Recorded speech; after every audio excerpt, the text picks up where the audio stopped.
5:42 a.m., northern edge of the Kremenna Forest, Donbass sector. The morning fog is thick enough to chew on, hanging over the frozen mud like a shroud. But through the gray mist, a thermal signature is burning with the intensity of 1,000 suns. What you are looking at right now is not a campfire. It is the smoking skeleton of a T-90M Proryev, Russia's so-called invincible breakthrough tank. The turret has been ripped off and thrown 30 yards away. The crew is gone, and $5 million of Moscow's oil money just evaporated into a column of black smoke. But here is the twist that the Russian generals missed while sipping their vodka in safety. This wasn't a random artillery shell. It wasn't a lucky mine. If you think you have seen every way a Russian tank can die in this war, think again. Because what hit this beast wasn't even supposed to be in this sector. Stay focused, because the kill chain you are about to witness is a masterclass in making a grizzly bear blink first. Most people just see a burning wreck, but the military experts watching this channel will recognize the terrifying precision of a new apex predator. We are rewinding the clock exactly 45 seconds to show you how a phantom from the UK turned a monster into a museum piece. If you are looking for a fair fight, turn off the video. But if you want to see how the laws of physics humiliate a superpower, pull up a chair. The countdown to total destruction starts now. Time rewind. 5:42 a.m. The ground begins to tremble, vibrating with the low-frequency growl of a diesel heart. Out of the tree line rolls the T-90M Proryev, a steel leviathan that Moscow marketing teams promised would change the laws of war. This isn't just a tank, it is a rolling fortress wrapped in relict explosive reactive armor and topped with a cope cage that looks like it was welded by a panic-stricken teenager in a garage. It struts forward with the arrogance of a heavyweight champion who has never been punched in the mouth. Overhead, the dual rotors of a Ka-52 Alligator chop through the fog, scanning for heat signatures like a hungry hawk. Flanking the beast is the BMP-T Terminator, bristling with autocannons designed to turn infantry into pink mist. And invisible to the naked eye, the R-330 Zhizhitel electronic warfare system is vomiting out enough jamming signals to blind every GPS satellite in the hemisphere. On paper, this strike package is invincible. The crew inside that T-90 feels safe, cocooned in layers of composite armor and Russian bravado. They are high-fiving, convinced they are the hunters. But here is the lethal error that no manual in the Kremlin mentions. In modern war, being big and loud just makes you a very expensive magnet. Let's do the math on this parade of vanity. That T-90M Proryev alone is a $4.5 million asset, paid for by selling natural gas to Europe before the taps ran dry. The Ka-52 hovering above, that is a $16 million flying computer. The electronic warfare suite, adding another $10 million to the bill.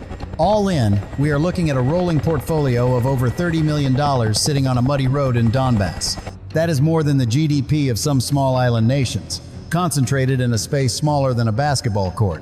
The Russian commanders treat this equipment like family heirlooms. They believe that throwing money at a problem solves it. They think that because they spent millions on the Shtora protection system and the Kalina fire control, they are untouchable.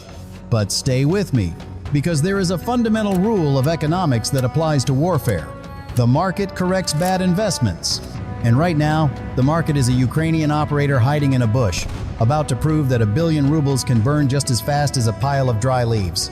This is not just a tactical movement, it is a financial bubble waiting to burst, and the pin is already moving.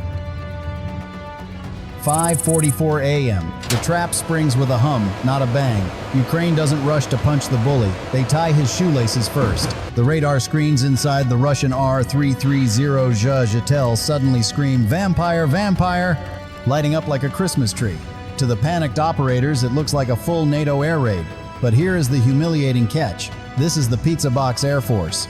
Leading the wave are Corvo PPDS drones, literally waxed cardboard and rubber bands, supplied by Australia for the price of a used laptop.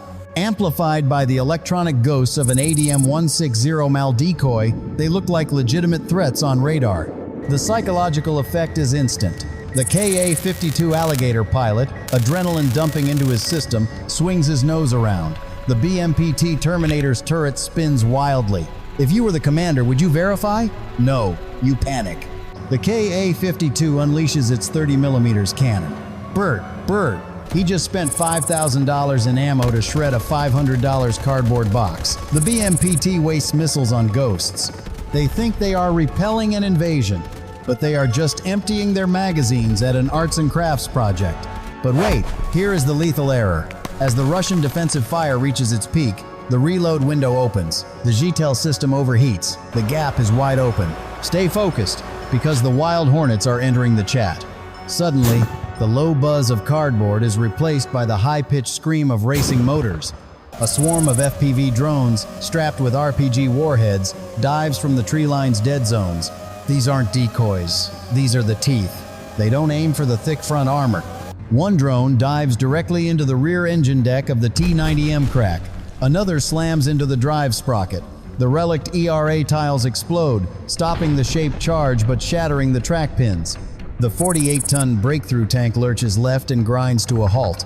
The pride of the Russian army is immobilized by a toy cheaper than the commander's boots. The T-90M is now deaf, blind, and stuck. The Russians are shouting on comms, looking for drones. They should be watching the horizon. Inside the claustrophobic belly of the T-90M, the atmosphere shifts instantly from panic to premature celebration. The autoloader hums into a resting position, and the heavy smell of cordite and unwashed fear is replaced by the intoxicating scent of arrogance.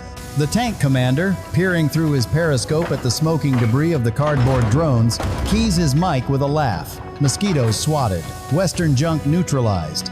It is the laugh of a man who thinks he just survived a bar fight, not realizing the bouncer is standing right behind him with a sledgehammer.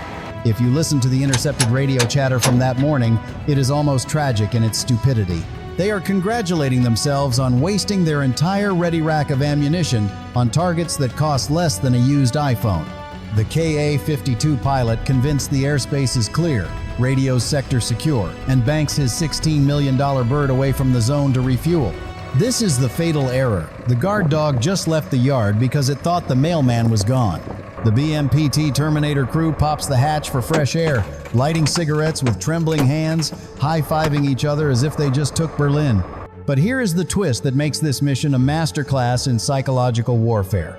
The Russians think the sudden silence outside is the sound of victory. It isn't. It is the sound of the kill web calculating a firing solution. By stopping to celebrate, they have committed the cardinal sin of armored warfare. They became a static target. The T-90M is no longer a predator.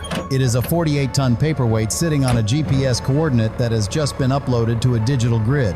They believe their thick relic armor will save them from anything else Ukraine can throw. They think the battle is over. But little do they know, Ukraine has already RSVP'd to this victory party with a very special guest. While the Russians are busy patting themselves on the back for shooting down cardboard, a digital eye, cold and unblinking, has just locked onto the heat plume of their idling engine. The invincible T-90M is about to find out that in 2024, if you stop moving, you start dying.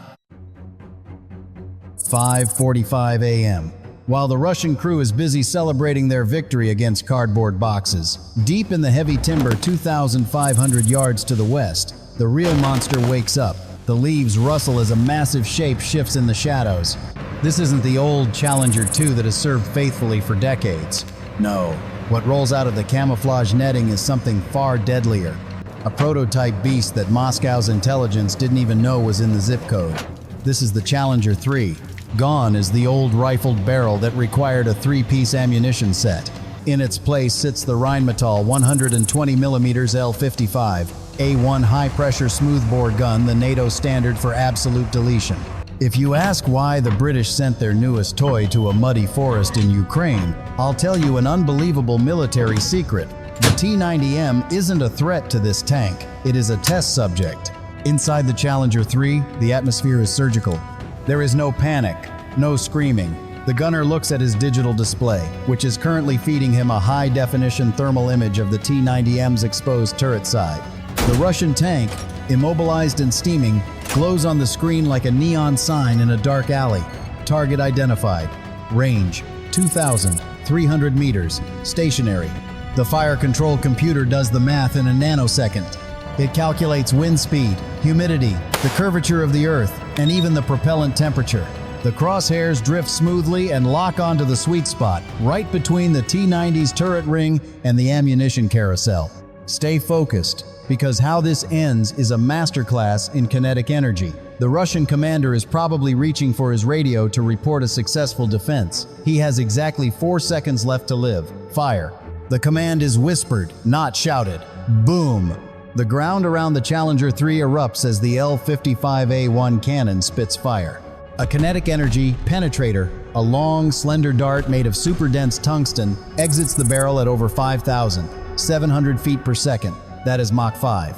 At this speed, physics starts to get weird. The sabot petals peel away like a flower blooming in hell, leaving only the tungsten arrow flying straight and true.